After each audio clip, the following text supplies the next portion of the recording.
자, 그렇다면 이제 정경심 교수와 조국 장관의 옹호자로 이제 국회에 입성한 분이 또 있죠.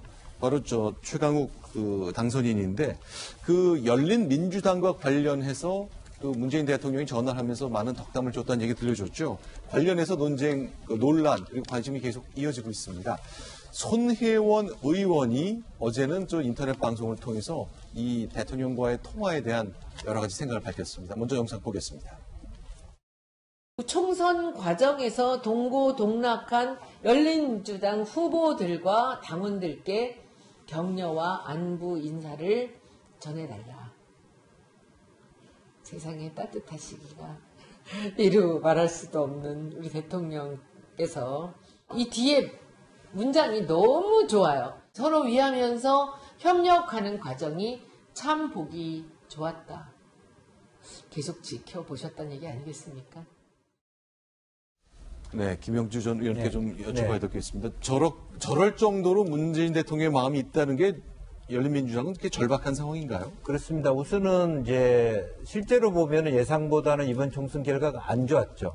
열린민주당으로서. 예, 열린민주당으로서. 네. 그런 상태이지만 그렇기 때문에 또 말하자면 간절함이 있다. 네. 왜냐하면 지금 이제 개원을 하기 시작하면 6월 때 되면 개원이 되고 바로 이제 국회의장 뽑고 상임위 위원장들하고 상임위 배정을 하게 되는데 현재 더불어민주당에서 지금 이제 열린민주당을 보는 시선이 그렇게 포용적이지 못해요. 지금 현재 분위기. 그러니까 상임위 배정에 있어서 이 국회의원 3명을 이 사람들이 원하는 자리에 보낼 가능성이 별로 높지 않다라고 하는 것. 그런 절박함이 하나 있고 또 하나는 지금 현재 당대표입니다만 이분 자체가 피고인이잖아요. 고발당한 상태이기 때문에 본인이 원하는 것은 전문 분야는 법사위에 가서 사법개혁을 해야 되는 것인데 실제로 법사위에 갈 수 있느냐가 쟁론이 됩니다. 이제 그런 부분에 대해서 여러 가지 골치 아픈 부분에 대해서 민주당이 별로 그렇게 달가워하지 않을 것 같다는 부분을 좀 차단하고 나서는 거죠. 대통령의 마음이 우리한테도 있다. 그러니까 우리에게도 말하자면 어느 정도의 상임위 배정 권한을 달라. 이런 것이 이제 첫 번째 요구가 아닌가 그렇게 생각이 듭니다. 이 대통령과의 통화에 대해서 먼저 언급했던 건 열린민주당 측 아니겠습니까? 그러니까 조금 전에 김영주 의원께서 아주 적절하게 지적해 줬던 것처럼 실제 열린민주당 입장에서는 여론에 대한 좀 우호적인 형성을 위해서 여러 가지 활동들을 하고 있는 것이 아닌가 생각이 됩니다. 최근 각종 여론조사를 보게 되면 총선이 지나고 난 뒤에 이 문재인 대통령의 지지율이 굉장히 올라가게 되는 추세가 있기 때문에 그런 우호적인 여론 속에서 대통령과 함께 하나 되는 모습을 그려나가는 것이 당에 도움이 되겠다. 이렇게 판단하는 것이 아닌가 싶은데요. 사실 지난 총선을 그려보면 이 열린 이 민주당과 그리고 더불어 시민단 입장에서는 같이 한 배를 타는 입장보다는 좀 거리를 두는 모습을 충분히 보이지 않았습니까? 그렇죠. 근데 이 열린민주당에 있는 최강욱 대표를 비롯해서 상당히 많은 인사들이 조금 전에 손혜원 의원도 나왔습니다만은 청와대에 있는 문재인 대통령과 굉장히 가까운 인연을 맺고 있는 사람들입니다. 김정숙 여사와도 가까웠던 손혜원 의원이라든지 아니면은 김의겸 청와대 대변인의 모습이라든지 근데 몇몇의 지금 드러나 있는 정치인들의 모습이 지난해부터 사회적인 이슈 논란의 한복판 중심에 서 있었던 인사들이거든요. 아주 만약 지난 총선에서 더불어민주당과 문재인 정부가 이렇게 다 같이 한 모습으로 선거를 치렀다면 어땠을까라는 상상을 좀 해보기도 합니다. 그러니까 결국 지금 현재 있는 정치인들 입장에서는 어떤 방식으로 선택지를 주는 게 본인에게 유리할 것인가를 판단하게 될 것이고요.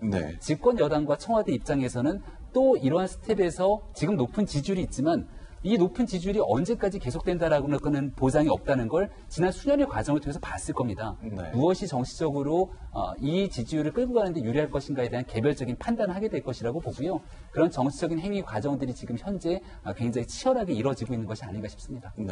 아마 열린민주당 입장에서 문 대통령과 통화 자체는 천군 만마를 얻는 그런 기분이었을 거예요. 그런데 원칙적으로 당대표하고 대통령이 통화를 하게 되면 안부 인사다 뭐 그 정도에서 끝날 건데 굉장히 상세하게 이걸 얘기를 하고 문재인 대통령이 얼마나 열린민주당 또는 이제 최강욱 당선자에게 애정이 있는가를 사실은 그걸 일부러라도 이제 세일즈 했다고 볼 수 있는 거죠. 그러면 결과적으로 문 대통령을 지지하는 사람들이 결국 열린민주당에 호감을 가질 수밖에 없어요. 또 열린민주당 입장에서 보면 이제 국회의원 3명밖에 없기 때문에 만약 민주당과 합당하지 않으면 사실 할 수 있는 일이 전혀 없거든요. 그래서 일단은 합당에 대한 방점 또 민주당이 어떤 본인들에 대해서 그렇게 탐탁치 않게 여긴 거에 대한 완화 이런 생각이 있을 거라고 보는데 저도 사실은 대통령과 통화한 내용을 듣고 좀 상당히 저도 놀랐습니다. 네. 굉장히 각별하구나 이런 생각을 했어요. 근데 이제 그럴 수밖에 없는 부분도 있다고 봐요. 일단은 청와대에서 공직기강 비서관으로 일하면서 이제 대통령 밑에서 상당히 기간이 있었고, 그 다음에 또 어떤 검찰 개혁이라는 현 정부의 가장 큰 과제에 또 선봉장이었거든요. 더군다나 문재인 대통령이 정말 법무장으로서 임명해서 같이 일하고 싶었는데 결국 거기에 인사권과 관련된 굉장히 많은 논란이 있었고, 최강욱 당선자가 조국 수호에 어떻게 보면 가장 또 앞장섰던 사람이란 말이에요. 그러면 이제 문재인 대통령과 코드를 상당히 같이 하는 그런 정치라고 볼 수 있어요. 그렇지만 이제 그 대화 내용 이런 것들을 개인적으로 어떤 각별한 애정을 가지고 할 수는 있겠지만 이걸 너무 이제 세일즈를 하는 것 자체는 어떤 예를 들어서 앞으로도 문재인 대통령이 통화하고 싶을 거 아니에요. 그래서 마음을 좀 표현하고 싶은데 내가 마음을 표현하고 하면 이것도 밖으로 다 나가는 거 아니야? 이제 그런 또 생각을 할 수가 있다는 거죠. 그래서 어떤 정도의 범위의 문제 이런 거에 있어서는 좀 신경을 좀 쓰고 주의를 해야지 않나 저는 그런 생각을 해봅니다. 네, 제가 분석할 때는 이제 문재인 대통령의 전화가 열린민주당 쪽에서는 이제 우리가 빨리 가서 합당하겠다고 하는 그러한 어떤 펌프질하는 효과도 있지만 또 한 가지 이제 제가 주목한 부분은 뭐냐면 그 전화 내용을 공개하면서 문 대통령이 최강욱 당선인에게 그 어떤 개혁과제 수행에 협조를 구한다고 굉장히 요청한 것처럼 돼 있어요. 근데 최강욱 당선인은 변호사 출신이기 때문에 할 수 있는 개혁과제는 법원과 검찰밖에 없습니다. 근데 결국은 법사위를 가고자 하는데 소수당이기 때문에 그 상임위 배정에 불이익을 받을 수가 있거든요. 민주당 쪽에서도 법사위 오는 거 원치 않고 피고인 신문이기 때문에 적절하지 않는 측면도 있습니다.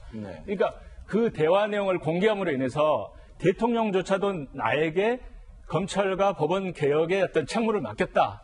다시 말하면 법사에 꼭 가야 된다 하는 그러한 측면도 있다는 걸 제가 좀 지적을 해드리고 싶습니다. 그럼 대통령하고 나눈 대화잖아요. 청와대나 대통령이 동의 없이 이거 공개한 거로 봐야 됩니까? 아니면 사전에 이 정도까지 내가 좀 하겠습니다. 양해해 주시죠라고 좀 언지를 좀 받았을까요? 통상적인 경우는 이렇게 공개 안 하는 거. 저는 이렇게 자세하게 7분 내용을 공개하는 건 처음 봤는데요.